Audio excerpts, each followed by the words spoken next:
اور کبھی اللہ بن جاتا ہے خلیفہ انسان۔ اب وہی ہوگا یہاں بھی لوگوں کی رائے سے جب انتخاب ہوگا خلیفہ کا تو گویا کہ اپنی اپنی خلافت آپ نے اس کے حوالے کر دی، وہ اب خلیفہ بن گیا شخص۔ دونوں کی انالوجی ہے، سمجھ لیجیے اس کو۔ پہلے حاکمیت افراد کی، اب حاکمیت عوام کی ہو گئی۔ پہلے خلافت انفرادی تھی، شخصی تھی، اب وہ عوامی ہو گئی، مسلمانوں کی اجتماعی۔ تو یہ چند باتیں تو وہ ہیں کہ جو میں پہلے بیان کر چکا ہوں، آج میں نے دہرایا ہے۔ اب آگے چلیے، مجھے ایک خط بھی اس دوران میں نے آپ کو بتایا تھا کہ موصول ہوا ہے، طویل اور ایک قابل احترام شخصیت کی، بڑے مخلص ہیں اور خلافت کو کے خیال کو اور اس کے نظریات کو پھیلانے میں بہت عرصے سے بڑی ہمت کر رہے ہیں، لیکن رسالہ بھی نکال رہے ہیں۔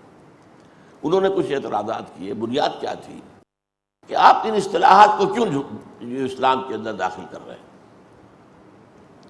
ان کی بات وزنی ہے، اس کا سمجھ یہ کہ میرا موقف کیا ہے۔ دیکھیے، سب سے پہلی بات یہ ہے کہ اسلام ایک کامل نظام ہے، اس کی اپنی اصطلاحات ہیں۔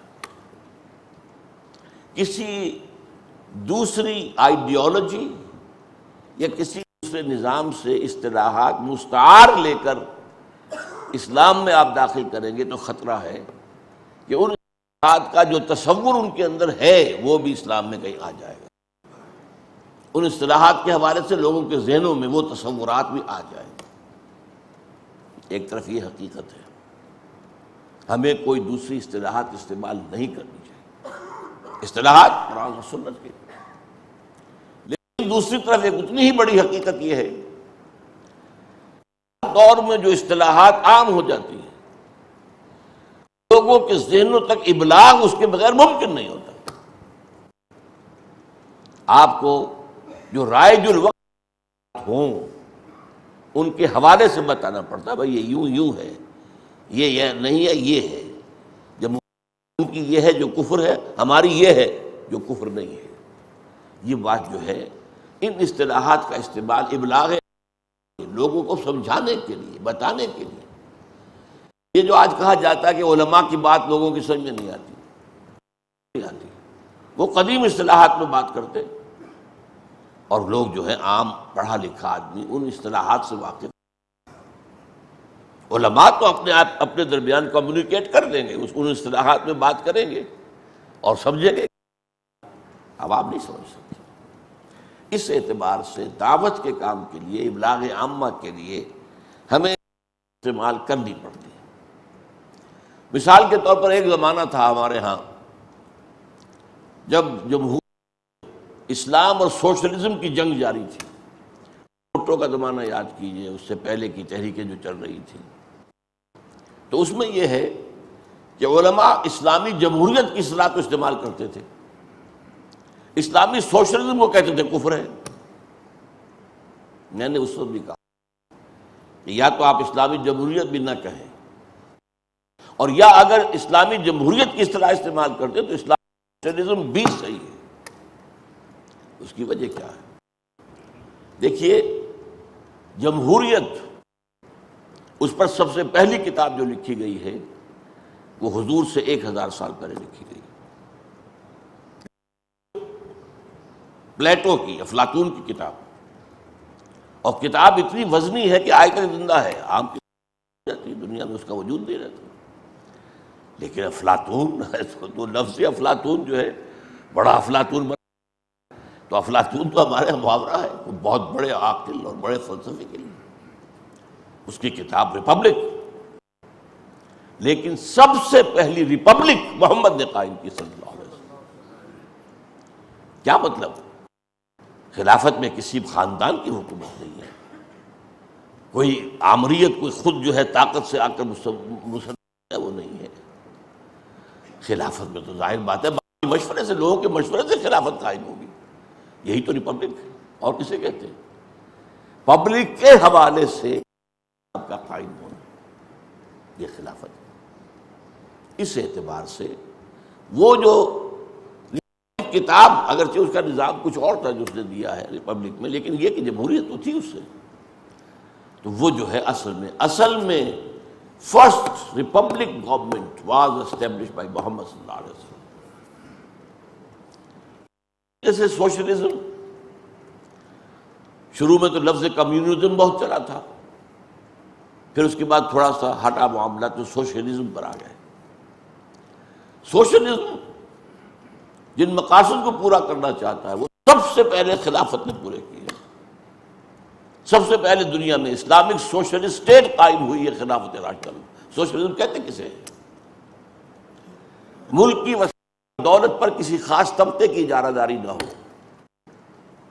بلکہ عوام کے تک جو ہے تقسیم دولت کا نظام منصفانہ ہو. یہ نہیں ہے کہ ایک طبقے کے پاس دولت جمی ہوتی جا رہی ہے اور ایک طبقہ جو ہے مفلوک ہوتا جا رہا ہے. سوشل، عوامی، سب تک جو بھی اللہ نے دیا ہے اس ملک کے اندر، جو بھی وسائل ہیں، جو بھی خیرات ہیں اللہ کی طرف سے جو بھی اس یہاں پر برکتیں رکھی گئی ہیں، ان میں حصے دار ہونا چاہیے پوری قوم کو. تھوڑا بہت فرق، کوئی شخص زیادہ محنت کر رہا ہے وہ اس نے زیادہ کما لیا، جو کم کر رہا ہے وہ تو وہ بالکل برابر، وہ تو خود دنیا میں کبھی ہوا ہے نہ ہو سکتا ہے. لیکن یہ ہے کہ یہ نہ ہو کہ دولت کا ارتکاز ہو جائے خاص حلقے میں. کہ لا یکون دولۃ بین الاغنیاء منکم، یہ اصول دیا تھا قرآن نے. ایسا نہیں ہونا چاہیے کہ دولت تمہارے دولت مندوں ہی کے اندر رہے، اسے پھیلنا چاہیے. اور نمبر 2، یہ ہے اصل سوشلزم. ہر شہری کی بنیادی ضروریات کی کفالت کی ضمانت ریاست کو دے دی. حد ہے یہ کہ حضرت عمر فرماتے ہیں کہ اگر دجلہ و فرات کے کنارے کوئی کتا بھی بھوکا مر گیا تو میں ذمہ دار ہوں قیامت کے دن. گویا کہ انسان آج یہی تو ہے. سوشلزم نے کیا کیا ہے؟ کوئی شخص جو ہے بنیادی ضروریات سے محروم نہیں رہے گا. یہ اب کیپٹلزم کے ساتھ جڑ کر جو آج کل سوشل ڈیموکریسی جسے کہا جا رہا ہے، سوشلزم، اسکینڈینیوین کنٹریز، وہاں کا ویلفیئر نظام دیکھیے، وہاں لوگوں کی مساوات دیکھیے. جہاں ملکہ کا بیٹا پڑھے گا وہیں جو ویلفیئر پر پڑھ رہا بھکاری ہے اس کا بیٹا بھی وہیں پڑھے گا. کوئی دو نظام نہیں ہے. کوئی ایلیٹ کے لیے علیحدہ اور کوئی عام آدمی جو عام بچوں کے لیے وہاں پر وہ دریا بھی موجود نہ ہو اور وہاں وہ پڑھ رہے ہیں امریکہ کے اندر. یہ کیا ہے؟ اور جہاں ملکہ کا علاج ہوگا، یہ میں ڈنمارک کی بات کر رہا ہوں، میں چونکہ وہاں ہو کے آیا ہوں، دیکھا سارا معاملہ، وہیں پر ایک عام آدمی کا علاج بھی ہوگا بالکل برابر، بالکل برابر. ہاں صرف اتنا کیا تھا انہوں نے کہ ملکہ صاحبہ کے لیے ایک کمرہ ہاسپٹل میں مخصوص کر دیا تھا. ہو سکتا ہے کوئی ایمرجنسی ہو جائے ملکہ کو اور اس وقت ہاسپٹل میں جگہ نہ ہو، بس ایک کمرہ مخصوص رہے گا، خالی رہے گا اس کے لیے، بس باقی علاج وہی ہوگا جو عام آدمی کا ہو رہا. تو آخر یہ سوشلزم وغیرہ دنیا میں آیا ہے، لیکن سب سے پہلے تو اس کی ریاست قائم کی ہے محمد صلی اللہ علیہ وسلم. اصل میں یہی وہ بات ہے کہ جو شعر تو ہم پڑھتے ہیں لیکن گہرائی میں نہیں جاتے. ہر کجا بینی جہان رنگ و بو، تم جہاں کہیں بھی دنیا میں خیر دیکھو گے، بھلائی دیکھو گے، اچھا رنگ ہو تو آدمی کو اچھا لگتا ہے، اچھی خوشبو ہو تو اچھا لگتا ہے نا. ہر کجا بینی جہان رنگ و بو، آنکھ از خاکش بروید آرزو، وہ خوبیاں کہ جس کی خاک سے آرزو پروان چڑھتی ہے، انسانوں کے امنگ. یاد نور مصطفیٰ اورا بہاست، یا تو یہ ساری روشنی مصطفیٰ کی عطا کردہ ہے صلی اللہ علیہ وسلم. یہ ریپبلک نظام کس نے دیا ہے؟ محمد نے دیا صلی اللہ علیہ وسلم. ہاں تم نے اس کے ساتھ کفر جوڑ دیا، یہ بات تم نے کی ہے. تم نے اس حاکمیت کو عوامی بنا دیا، یہ کفر کر دیا. جو نظام دیا تھا محمد نے تو جمہوریت کا نظام تھا، ریپبلک تھا. یہی علامہ اقبال نے اپنے لیکچرز میں کہا ہے کہ republic system of government is very close to Islam, اور صحیح کہا ہے، میں مانتا ہوں. تو اس اعتبار سے ہر کجا بینی جہان رنگ و بو، یہ نوع انسانی کی ترقی ہے نا. اب آپ دیکھیے امریکہ کے اندر ایک الیکشن ہوا، الیکشن کے بعد ایک صدر نکل گیا، دوسرا صدر داخل ہو گیا، کوئی جھگڑا، کوئی لڑائی، کوئی اس پہ دنگا، کو فساد، حکومت چھوڑ کے جانا کوئی آسان کام ہے؟ 8 برس تک جس نے حکومت کی تھی، بس وہ فیصلے کے بعد قدم باہر آ گیا۔ تو یہ چیزیں ہیں نا، یہ ان کی اچیومنٹس ہیں، لیکن یہ سب کیا ہے؟ یہ سب محمد کی دین ہے صلی اللہ علیہ وسلم۔ ہر کو جا بینی جہان رنگ و بو، کے از خاکش بروید آرزو، یا ز نور مصطفیٰ اورا بہاشت، یا تو نور مصطفیٰ صلی اللہ علیہ وسلم سے مستعار ہے یہ روشنی، یہ نور، یا ہنوز اندر تلاش مصطفیٰ، یا ابھی نوع انسانی ابھی تلاش مصطفیٰ میں آگے بڑھ رہی ہے۔ بہت سے پہلو ابھی ایسے ہیں کہ جو مصطفیٰ نے دیے ہیں صلی اللہ علیہ وسلم، ابھی تک نوع انسانی وہاں نہیں پہنچی۔ دو ہی راستے ہیں، یا تو جو کچھ ہے وہ مصطفیٰ کی عطا ہے صلی اللہ علیہ وسلم، اور یا یہ کہ ابھی جو کمی ہے وہ اس لیے ہے کہ ابھی نور مصطفیٰ کے اس حصے سے انسان نے استفادہ نہیں کیا ہے۔ بہرحال یہ ہے اصل میں میرا موقف۔ میں نے اس وقت بھی کہا تھا، یہ تو بات میں کر رہا ہوں نا سن 68، 69، 70، 71، یہ جب بہت رائٹ اور لیفٹ، دائیں اور بائیں، رائٹسٹ لیفٹسٹ، یہ اور سوشلزم کا نعرہ، اور پھر وہ اسلام کے لیے وہ بڑے بڑے جلوس نکلے تھے، شوکت اسلام کا، یہ سارے کچھ یاد ہے کہ نہیں کی چیزیں؟